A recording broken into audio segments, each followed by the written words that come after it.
probably the most difficult concept within business alchemy is the relationship between the inner and outer. Why is it so difficult? Because we all operate on the basis that the outer world is primary. Chairs, desks, everything is real. The outer world is there, the mountain, the house. In fact, there are many cultures that operate on the basis of the outer world being a reflection of the inner world. It's the inner world that's primary and the outer world is secondary. But this requires what I call a Copernican shift for most people.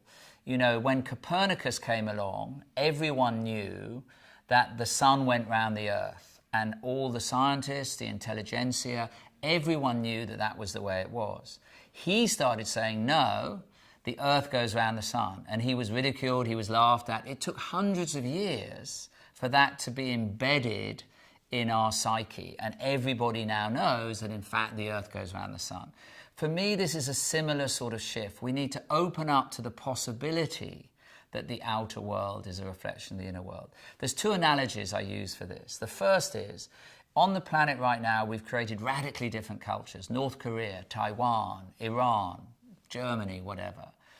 But what any police officer in any one of those cultures will tell you, if 20 people see a car accident 20 meters away, they see a different car accident. And the differences are radical. Some see a red car, some see a green car. Some see a woman driving, some see a man driving.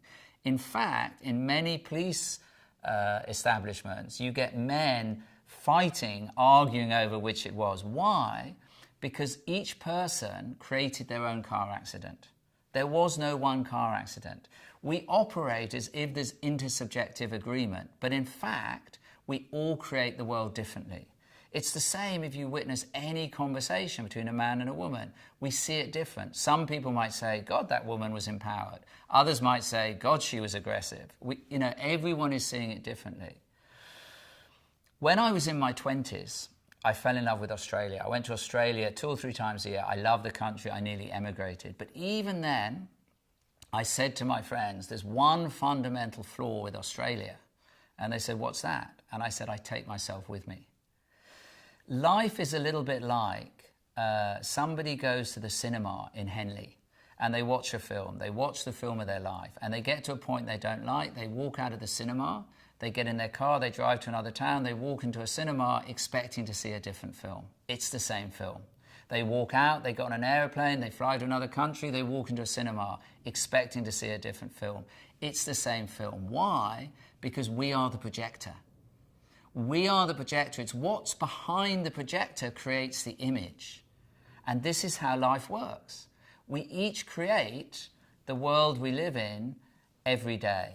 Someone once said, human beings, we create heaven and hell every day. And we do. If you begin to apply this to business and you look at what's behind the lens of the business, what's really being projected into the business, if you shift what's behind the lens, you create a very different business.